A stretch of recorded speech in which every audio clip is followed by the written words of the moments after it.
तुमने पूरी दुनिया में जो कत्लो गारत, जो गुंडागर्दी तुमने कर रखी है, वो भी तंग आ गया। इसलिए उसने इस सिलसिले को शुरू कर दिया है कि नीचे एक भेजा 14 में, फिर 17 में यूपी में भेजा, फिर आसाम में भेजा। भारत की राजनीति में एक बड़ा बदलाव हुआ है और उस बदलाव का कारण सनातनी हिंदू है। भारत की राजनीति के केंद्र में जब भी चुनाव होते थे, ये 5% दलित हैं, 4% यादव हैं, 3% बैकवर्ड हैं और 15% मुसलमान हैं। आपकी राजनीति के केंद्र में यहां से शुरू होता था। 19 के बाद भारतीय राजनीति के केंद्र में सनातनी आया। इसीलिए अब इस बात की होड़ लगी है कि एक तो जनेऊ अंदर पहनता है, हम बाहर पहनेंगे, क्योंकि उनको लगा कि सनातनी समाज मेरे चलने फिरने उठने को भी देख रहा है। अगर मैं सनातनी नहीं लग रहा तो मेरा बेड़ा गर्क हो जाएगा। इसलिए लोग अब मंदिर भी जा रहे हैं और आपका दबाव है कि इंग्लैंड का चुनाव हुआ, बोरिस जॉनसन ने अपनी कैंपेन एक मंदिर से शुरू की। ये सब देख सकते हैं, मैं कोई बात आपसे हवा में नहीं कहूंगा। इसलिए ये बदलाव, ये भारतीय राजनीति के केंद्र में एक बहुसंख्यक समाज जिसने आज तक किसी की आस्थाओं पे हमला नहीं किया, हजारों साल के इतिहास में किसी सनातनी ने किसी देश पे कब्जा नहीं किया, दुनिया में किसी सनातनी किसी की गर्दन पे तलवार रख के नहीं कहा कि हमारा मत मानो, यही सुप्रीम है। हमने नहीं किया। हमने हजारों युद्ध लड़े, लेकिन युद्ध का नियम यह भी हुआ कि सूरज डूबने के बाद अपने विरोधी दुश्मन पे हमला नहीं करना है, बल्कि उसके घायल सिपाहियों को अगर दवा चाहिए तो भी दुश्मन के कैंप को जाकर, ये लड़ाई के नियम थे। हम इतने आदर्श लोग थे, लेकिन आज आपका पाला पड़ रहा है किससे? कि जो आपसे गले मिलने आ रहा है वो ये पता ही नहीं कि अपने पेट के ऊपर बम बांधे हुए हैं। आपका उस संस्कृति से पाला पड़ रहा है। इसलिए अपने आदर्श को बदलिए। आप उन्हें नहीं बदल सकते। वो नुपुर के मारने की बात कर रहे हैं। जो प्रॉफिट मोहम्मद के सगे नहीं हुए वो नुपुर के सगे होंगे? प्रॉफिट मोहम्मद की बेटी बीबी फातिमा, एक ही बेटी थी उनकी। जिस शख्स से शादी की उन्होंने, बीबी फातिमा की शादी इमाम अली से हुई।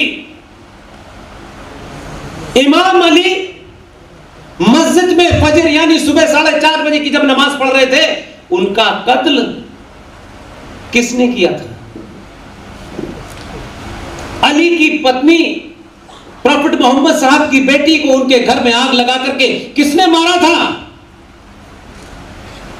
प्रॉफिट मोहम्मद की बेटी और उनके दामाद के 2 बच्चे यानी प्रॉफिट मोहम्मद के नवासे अली जो उनके दामाद थे, उनके दोनों बच्चों का नाम था हसन हुसैन। दोनों बच्चों को करबला के मैदान में गला पकड़ करके चाकू से गर्दन रेत दी गई और जब गर्दन काट रहे थे तो नारे तकबीर अल्लाह अकबर का नारा लगा रहे थे। पहला कलमा पढ़ पढ़ के लगा रहे थे। पहला कलमा तैयब तैयब माने पाक ला इलाहा इल्लल्लाह मोहम्मद रसूल। वो लोग कौन थे? कोई आरएसएस के थे, कोई बीजेपी के थे, विश्व हिंदू परिषद के थे, जिन्होंने मोहम्मद की बेटी को मारा, जिन्होंने उनके दामाद को मारा, उनके नवासों को मारा। आप उनसे उम्मीद कर रहे हैं वो नुपुर के होंगे? वो किस सभ्यता से आते हैं? उन्होंने पूरी दुनिया में यही करा, लूटा और लूट के माल में हीरे जवाहरात लूटे और उन्हीं की लूट के हिसाब से उनका इतिहास पढ़े तो आपको पता चलेगा कि उस लूट में माले गनीमत भी होती थी। अगर उस लूट के अंदर दुश्मन की औरतों को भी लूटा है, उनका भी हिस्सा बांट होता था। आप उस संस्कृति से आपका आमना सामना हो रहा है और आपको गलतफहमी हो गई है कि हमारा भाईचारा है। 70 साल में पता चला नहीं कि आपको भाई कौन है और चारा कौन है। किस बीमारी से ग्रस्त है भाई? ये कोई एक या दो की चिप गड़बड़ नहीं है, ये 1400 साल पहले ऊंट की पीठ पे खड़े होकर खजूर तोड़ने वालों की चिपी ही गड़बड़ है। और पाखंड और झूठ देखिए, Islam is the religion of peace. शुरुआत मैंने आपको बता दी, पीस से ही हुई थी, आपने स्पेलिंग गलत समझ ली। अभी भी यही हो रहा है। किशन बड़वार के साथ से लेकर के कन्हैया से लेकर रूपेश पांडे, ये उसी का हिस्सा है। पूरी दुनिया में एक आदमी कलमा पढ़ के मुसलमान नहीं हुआ। 57 देश होने के बाद भी कहते हैं कि अल्लाह चला रहा है पूरी दुनिया को। हम तो नहीं मानते। अल्लाह चला रहा होता तो ये 57 मुल्कों में से एक का नाम बताइए। यूएनओ में कहा है, सिक्योरिटी काउंसिल में कहा है, सुई बनाई जहाज बनाया, रेल बनाई साइकिल बनाई, क्या बनाया? अगर इन जाहिलों को अमेरिकन आके ये न बताते कि यहां नीचे हम खोद दें तो तेल निकलेगा यहां से, तो इनको ये भी नहीं पता था नीचे तेल है। 57 देश हैं, लेकिन उनकी 90% देशों की सुरक्षा कौन कर रहा है? शैतान, यहूदी। कहते हैं अल्लाह ने फरमाया है शैतान को मारना है। ये ऐसे पागल लोग हैं, शैतान को मारना चाहते हैं। काफिर हिंदू भी शैतान है इनके लिए, शैतान को मारना चाहते हैं, लेकिन शैतान द्वारा बनाई हुई बंदूक से ही मारेंगे, खुद से कुछ नहीं बना। और वहां सुबह से शाम तक अल्लाह की मर्जी से दुनिया चल रही है। कहते हैं रब्बुल आलमीन, यानी इस पूरे संसार को, सृष्टि को कोई ताकत है। हम भी मानते हैं, हम भी मानते हैं रब्बुल आलमीन, तुम उसे कहते हो अपनी जबान में, हम भी कहते हैं कि संसार को कोई ताकत चला रही है। लेकिन हमें उस ताकत पे यकीन है, कल भी था आज भी है, अनादि अनादिकाल तक रहेगा। तुम्हारी तरह नहीं है कि आज तुमको यकीन तो था, लेकिन ये यकीन मैं आज तक नहीं समझ पाया मेरे भाई। अल्लाह मियां इतना समझदार था। कान कहां लगेगा? 1400 साल पहले तो कान था ही नहीं। 1400 साल के बाद जो लोग आए उनका कान कहां होगा, नाक? अल्लाह को सब पता था।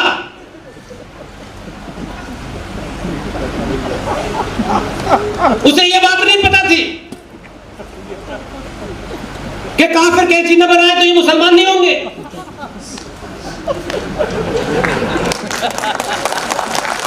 ये काम ऊपर से करके भेज देता ना। जब उसे सब कुछ पता था तो ये करना भूल गया था क्या वो?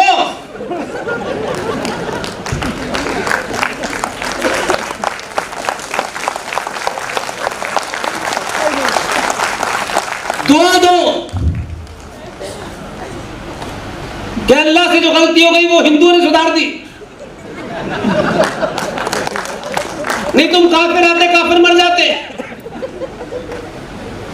और हमारा यकीन है उसके ऊपर ऐसा है कि जैसा उसने बनाया है बिना छेड़छाड़ करे हम वैसे ही जाते हैं।